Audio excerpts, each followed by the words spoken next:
নমস্কার, দেখছেন talk to Bangla. আমি অভিষেক রয়েছে আপনাদের সাথে। এই মুহূর্তে যে খবর নিয়ে উপস্থিত হয়েছে, জগদীপ ধনখড় গত 21শে জুলাই রাত 9:25-এ তার উপরাষ্ট্রপতির পদ থেকে ইস্তফা দেন এবং তারপর থেকে বিভিন্ন ধরনের আমরা ঘটনা শুনতে পাচ্ছি এবং সেই সমস্ত ঘটনা আপনাদের সামনে রেখেওছি।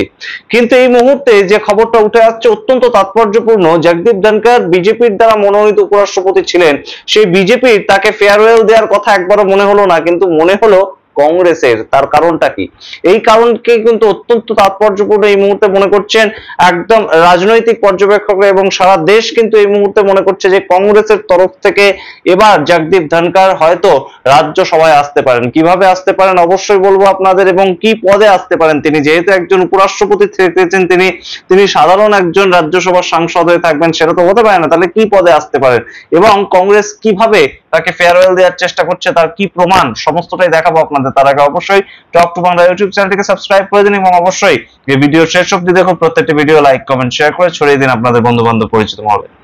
আসছে খবর, এই মুহূর্তে জগদীপ ধনখড় আপনারা জানেন যে একদম উপরাষ্ট্রপতির পদ থেকে তিনি ইস্তফা দিয়ে দিয়েছেন 21শে জুলাই রাত 9:25, এবং তারপর থেকে আমরা যা যা খবর পেয়েছি আপনাদের সামনে রেখেছি যে তিনি রীতিমতন কংগ্রেসের যে বিভিন্ন সাংসদরা ছিলেন, জয়রাম রমেশ থেকে শুরু করে মল্লিকার্জুন খাড়গে, তাদের সঙ্গে বিভিন্ন সময় বৈঠক করেছিলেন এবং রিসেন্টলি তিনি একদম অরবিন্দ কেজরিওয়াল, দিল্লির প্রাক্তন মুখ্যমন্ত্রী, তার সঙ্গে বৈঠক করেছিলেন এবং যা খবর উঠে আসছে সেই বৈঠক মারফত কেজরিওয়ালকে রাজ্যসভায় আসার জন্য, অর্থাৎ রাজ্যসভায় এসে সাংসদ হিসেবে একদম তার দায়িত্ব পালন করার জন্য, বিরোধী শক্তিকে মজবুত করার জন্য তিনি আহ্বান জানিয়েছিলেন। এটা খবর উঠে আসছে সূত্র মারফত এবং সেই সামগ্রিক প্রক্রিয়ায় একদম তার উপর বিরক্ত হয় ভারতীয় জনতা পার্টি এবং শেষ পর্যন্ত এই যে ইয়াশবন্ত বর্মা, যিনি এখন বর্তমানে এলাহাবাদ হাইকোর্টের জাজ রয়েছেন, তার যে আর্থিক দুর্নীতি সেই সম্বন্ধে যে অভিযোগ উঠেছিল সেই সম্বন্ধে তাকে ইমপিচমেন্টের যে প্রস্তাব সেটা জয়রাম রমেশরা দিয়েছিলেন এবং সেটা তিনি একসেপ্ট করে ফেলেন এবং সেটা সম্বন্ধে পরবর্তীতে কি হয় আমরা অবশ্যই নজর রাখবো। কিন্তু এই মুহূর্তে যে খবরটা উঠে আসছে যে জগদীপ ধনখড়কে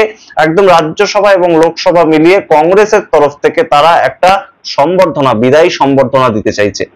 আমরা জানি যে রাজ্যসভার যে টেনিয়ার সেটা 6 বছরের জন্য হয় এবং যে কোনো সাংসদ 6 বছর পর কিন্তু আবার চেঞ্জ হয় এবং সেই জায়গা থেকে হয় তিনি রিনিউয়াল হয় তার যে টেনিয়ারটা, সেটা যদি তার পার্টি চায়, আদারওয়াইজ তার যে টেনিয়ারটা সেটা শেষ হয়ে যায় 6 বছর পর। ঠিক তেমন ভাবেই এবারে কিন্তু আজকে আমরা দেখতে পেয়েছি যে দুজন সাংসদ তারা কিন্তু বিভিন্ন স্টেট থেকে এসেছেন, তাদের যখন টেনিয়ার শেষ হয়ে গেছে তাদের কিন্তু একটা বিদায়ী সম্বর্ধনা দেওয়া হয়েছে রাজ্যসভার তরফ থেকে। সেইখানেই কংগ্রেসের তরফ থেকে কিন্তু একটা দাবি তোলা হয় যে একদম জগদীপ ধনখড় তাকে রাজ্যসভার তরফ থেকে কেন একটা বিদায়ী সম্বর্ধনা দেওয়া হবে না, উপরাষ্ট্রপতি ছিলেন তিনি এতদিন ধরে। সেই ক্ষেত্রে যে একদম কোনোভাবেই কিন্তু ভারতীয় জনতা পার্টি শাসক দল তারা কোন রকম গায়ে করেনি এবং শুধু তাই নয়, উপরাষ্ট্রপতিকে কোনোভাবেই, প্রাক্তন উপরাষ্ট্রপতিকে কোনোভাবেই যে সম্বর্ধনা দেওয়া হবে না রাজ্যসভার তরফে অফিসিয়ালি অন্তত, সেটা কিন্তু স্পষ্ট হয়ে যায়। তারপরেই কংগ্রেসের তরফ থেকে আমরা যা খবর পাচ্ছি এই মুহূর্তে কংগ্রেসের তরফ থেকে প্রাক্তন উপরাষ্ট্রপতিকে সম্বর্ধনা দেওয়া হবে। শুধু তাই নয়, তাকে সেই জন্য তার যে ঠিকানা, বর্তমান ঠিকানা, তিনি উপরাষ্ট্রপতি ভবন ইতিমধ্যেই ছাড়ছেন এমন খবর উঠে এসেছে, তাই তার যে ঠিকানা একদম পার্মানেন্ট যেটা তার অ্যাড্রেস, সেখানে কংগ্রেসের তরফ থেকে কোথাও এই মুহূর্তে একদম সরাসরি কিন্তু চিঠি পাঠানো হয়েছে, আমন্ত্রণ পত্র পাঠানো হয়েছে এবং যে আমন্ত্রণ পত্রের মাধ্যমে তাকে কিন্তু কংগ্রেস সম্বর্ধনা দেবে, বিদায়ী সম্বর্ধনা দেবে উপরাষ্ট্রপতি হিসাবে, সেই খবরে উঠে আসছে। কিন্তু এই মুহূর্তে জগদীপ ধনখড়কে শুধু উপরাষ্ট্রপতি হিসাবে একটা সম্বর্ধনা দিয়ে, প্রাক্তন উপরাষ্ট্রপতির বিদায়ী সম্বর্ধনা দিয়ে কি কংগ্রেস ক্ষান্ত থাকবে? তেমন তার থেকেও যে গুরুত্বপূর্ণ সম্ভাবনার কথা উঠে আসছে এই মুহূর্তে, সেটা কিন্তু একদম পরবর্তী যে উপরাষ্ট্রপতি নির্বাচন হবে সেখানে আইএনডিআই এর জোটের পক্ষ থেকে একদম জগদীপ ধনখড়কে কংগ্রেস তাদের পক্ষ থেকে একদম কিন্তু প্রার্থী করতে পারে। অর্থাৎ যে দল তিনি ছেড়ে এসেছিলেন 2003 সালে, সেই দলই আবার তাকে একদম প্রার্থী করতে পারে একদম উপরাষ্ট্রপতি পদে এবং সেটা কিন্তু একটা মারাত্মক পদক্ষেপ হবে। এই মুহূর্তে কিন্তু তেমনই খবর উঠে আসছে।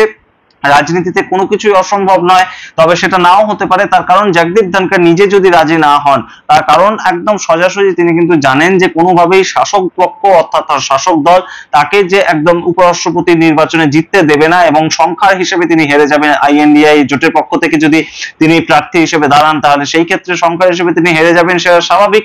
তার কারণ রাজ্যসভায় এই মুহূর্তে আইএনডিআই জোটের সাংসদ সংখ্যা 104 এবং 134 হচ্ছে এনডিএ, তাদের সামগ্রিক সাংসদ সংখ্যা, অর্থাৎ 238টা সাংসদ টোটাল রয়েছে রাজ্যসভায়, তার মধ্যে 104 এবং 134 হচ্ছে এই দুটো যে জোট তাদের সাংসদ সংখ্যা। আর লোকসভার হিসাবটা যদি আপনাদের বলি, তাহলে মোট যে 543টা সাংসদ রয়েছে লোকসভার আসন সংখ্যা ক্যাপাসিটি এই মুহূর্তে, তার মধ্যে কিন্তু 293টা এই মুহূর্তে এখনো পর্যন্ত রয়েছে এনডিএ সরকারের, যারা সরকার চালাচ্ছে মোদী সরকারের, এবং 249 জন সাংসদ রয়েছে আইএনডিআই জোটের। সুতরাং সামগ্রিকটা মিলিয়েও কিন্তু কোনো মতেই জগদীপ ধনখড়কে জেতাতে পারবে না আইএনডিআই জোট।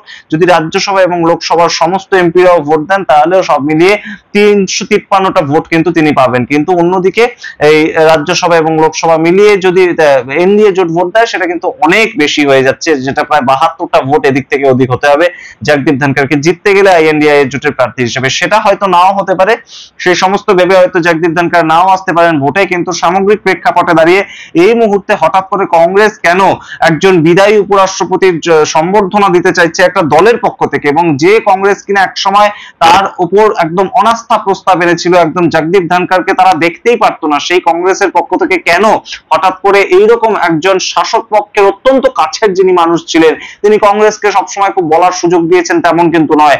তিনি হাউসের মধ্যে সবসময় কংগ্রেসকে কিন্তু বিরোধী দল হিসেবেই ট্রিট করেছেন।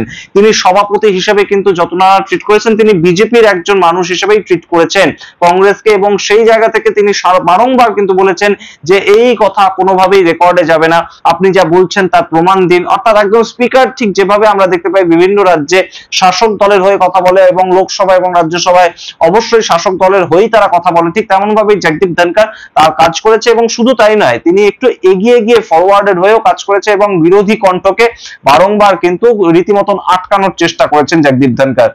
কিন্তু সেই জগদীপ ধনখড়কে কেন হঠাৎ করে তার রিটায়ারমেন্ট হয়ে যাওয়ার পর এতটা গুরুত্ব দিচ্ছে কংগ্রেস, সেটাই এখন প্রশ্ন। তার কারণ এই জগদীপ ধনখড় ইস্তফা দেওয়ার পর প্রধানমন্ত্রী অনেক পরে কিন্তু রিয়াকশন দিয়েছেন, কিন্তু সবচেয়ে আগে রিয়াকশন যিনি দিয়েছেন তিনি জয়রাম রমেশ। জয়রাম রমেশ রাজ্যসভার অত্যন্ত একজন বরিষ্ঠ সাংসদ, এবং কংগ্রেসের তরফ থেকে বহু বছর ধরে তিনি সাংসদ, এবং তিনি সবচেয়ে বেশি অবাক হয়েছেন, সবচেয়ে বেশি হতাশ হয়েছেন। তার কারণ এই যে ইস্তফা পর্বটা 9:25 ঘটেছিল, তার ঠিক 2 ঘন্টা আগে জয়রাম রমেশ জগদীপ ধনখড়কে ফোন করেন তার বাড়িতে, এবং ফোনে তিনি কথা বলেন, এবং তিনি তখন জানতে পারেন যে জগদীপ ধনখড় পরের দিন তার সঙ্গে দেখা করবে রাজ্যসভায়। সুতরাং তখনও পর্যন্ত সবটা ঠিকঠাক ছিল। জয়রাম রমেশ যা ব্যাখ্যা দিচ্ছে সেই অনুযায়ী আমরা আপনাদেরকে জানাচ্ছি যে তখনও পর্যন্ত তার ব্যাখ্যা অনুযায়ী কোনো ধরনের কোনো অসুবিধা তিনি টেরই পাননি, কিন্তু তার পরবর্তীতে কি এমন ঘটনা ঘটলো যার ফলে একদম ইস্তফা পত্র দিয়ে দিতে হলো উইদাউট এনি নোটিস। সুতরাং সামগ্রিক বিষয়টা নিয়ে কংগ্রেস কিন্তু এই মুহূর্তে বেশ খানিকটা একটা তাদের যে ইম্পর্টেন্স দেওয়া, তাদের পক্ষ থেকে হঠাৎ করে ইম্পর্টেন্স যা জগদীপ ধনখড়কে, যেখানে এতগুলো জ্বলন্ত ইস্যু রয়েছে, একদম বিহারে এসআইআর নিয়ে কংগ্রেস প্রতিদিন আন্দোলন চালাচ্ছে, সংসদের বাইরে সংসদের বাইরে ভেতরে অপারেশন সিন্দুর, তার সঙ্গে ডোনাল্ড ট্রাম্পের সিজ ফায়ার ঘোষণা করা, পেহেলগাঁও এটা কেন হলো, সেটাকে কেন আটকানো গেল, প্রত্যেকটা বিষয় অত্যন্ত ইম্পর্টেন্ট ভারতবর্ষের বর্তমান রাজনীতির প্রেক্ষাপটে। এবং সেই জায়গায় দাঁড়িয়ে হঠাৎ করে জগদীপ ধনখড়কে কেন একটা বিদায়ী সম্বর্ধনা দিতে চাইছে কংগ্রেস দল, সেটাই কিন্তু এখন একটা প্রশ্ন। এবং আইএনডিআই জোটের সবচেয়ে বৃহৎ দল, যাদের 100 জন সাংসদ রয়েছে লোকসভায়, তারা কেন এতটা তৎপর হয়ে উঠলেন সেই উপরাষ্ট্রপতির জন্য, যে উপরাষ্ট্রপতি কিংবা যে রাজ্যসভার সভাপতি তাদেরকে বলতেই দিতেন না, তাদেরকে বিভিন্ন সময় আটকাতেন, তাদের বিরোধিতা করতেন বিভিন্ন সময়। এই প্রশ্ন এই মুহূর্তে উঠছে, আপনাদের সামনে রাখলাম সেই প্রশ্ন। আপনারা আপনাদের মতামত অবশ্যই কমেন্ট বক্সে কমেন্ট করে জানান। দেখতে এখন টক টু বাংলা, প্রত্যেকটি ভিডিও লাইক কমেন্ট শেয়ার করুন, এবং অবশ্যই চক টু বাংলা ইউটিউব চ্যানেলটিকে সাবস্ক্রাইব করে দিন। ধন্যবাদ।